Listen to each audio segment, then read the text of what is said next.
என்ன 18 பட்டி வந்தாச்சாப்பா? அப்புறம் பரமசம் வரல, ராமசாமி வரல, 5 பேர் விட்டு போச்சு, 4 பேர் விட்டு போச்சுங்கிற பேச்சே இருக்கப்படாது.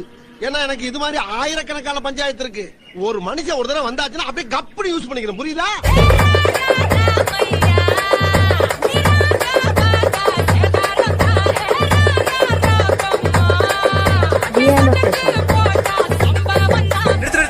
உண்மையிலேயே வர சொன்னாங்களா சார்? என்ன சார் இப்படி கேக்குறீங்க?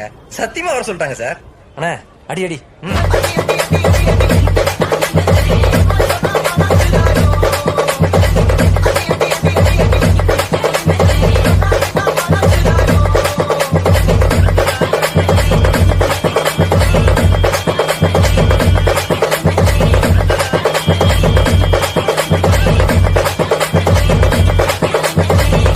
இந்த பக்கம் பார்த்தா